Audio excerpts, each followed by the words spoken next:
Welcome, students. This is another quantitative chemistry exam technique or exam approach video.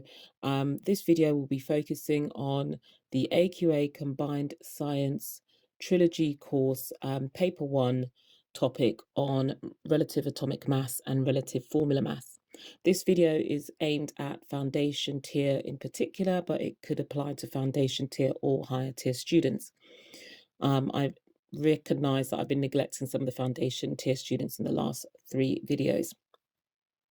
Please like, subscribe and share this video to help this channel to continue to grow so that more Year 11 students can access the information that I'm providing.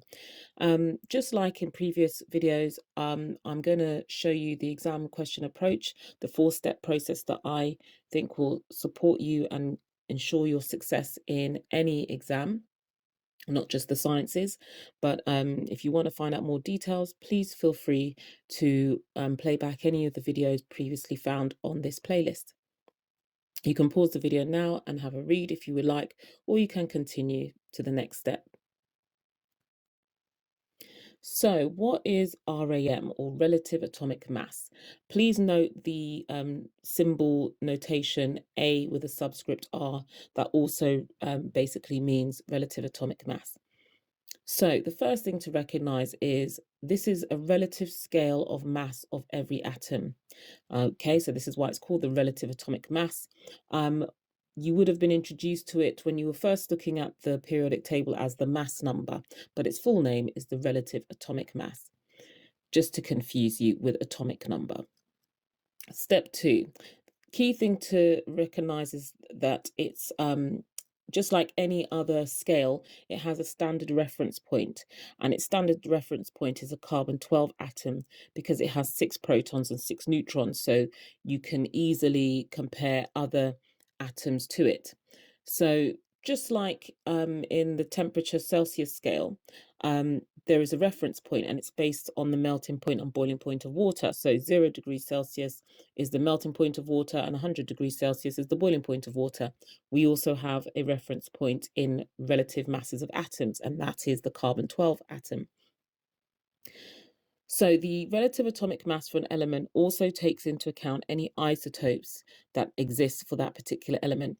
And this is why some of the relative atomic masses are given in decimals, for example, or chlorine, which has a relative atomic mass of 35.5, and copper, which has a relative atomic mass of 63.5. This does not mean that it has half a neutron. It just means that we've taken into account the percentage abundance of each of the isotopes that exist for that element. The relative atomic mass is always the bigger number shown. If you can't remember anything else, it's the mass number, it's the bigger number that you see on the periodic table against a symbol. This is also known as the A number. Okay, so just so that you remember that. So using a periodic table, you should have one in your revision guide, in your course textbook, and you can just check out periodic tables online. Can you find out what the relative atomic mass of the following atoms are?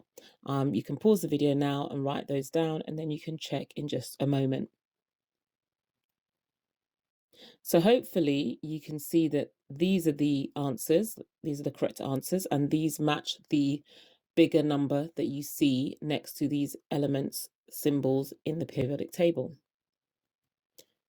So now we're going to look at relative formula mass, or sometimes known as relative molecular mass. So it will have, it may have the acronym RMM, but your AQA references it as relative formula mass, or with the symbol notation M subscript R.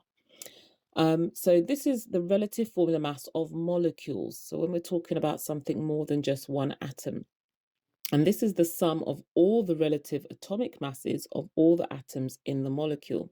For example, the relative formula mass of the following are, so we've got oxygen, which is an O2 molecule, so it has 2 oxygen atoms in it. We add up the 2 relative atomic masses of both the oxygen atoms to get 32. For methane, CH4, it is the relative atomic mass of carbon, which is 12, plus the relative atomic mass of each of the 4 hydrogens. So it's 12 plus 4, which gives us 16. And then for magnesium chloride, it is the relative atomic mass of magnesium, which is 24, plus 35.5 plus 35.5, because there are 2 chlorine atoms in there, to get an answer of 95. Hopefully that's straightforward. So now, just like before, I've given you 5 different formulae of compounds or molecules, and I would like you to work out the relative formula mass of each of those. So again, pause the video, work it out, and then I'll show you the answers. So you should have been able to work these out quite straightforwardly. I've shown you the full working on the screen so that you can see if you've got any of them wrong, where you've gone wrong.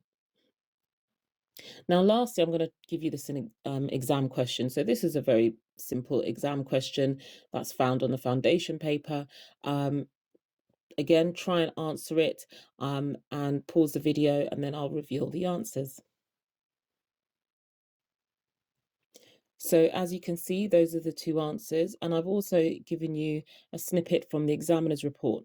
So when these questions were done live and were marked, the examiners recognised that generally this was a well-answered question, so most students could recognise and write down the relative atomic mass.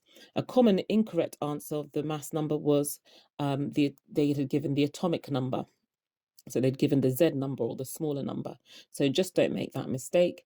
And then for the second part, a common incorrect answer was obtained by subtracting the relative atomic masses or by multiplying them. So there's no subtraction, there's no multiplication or division. It's just a sum and an addition. Okay. And that is it. So please don't forget to subscribe, like, and share this video. And I wish you all the best for your Chemistry Paper 1 exam when it comes up. Bye.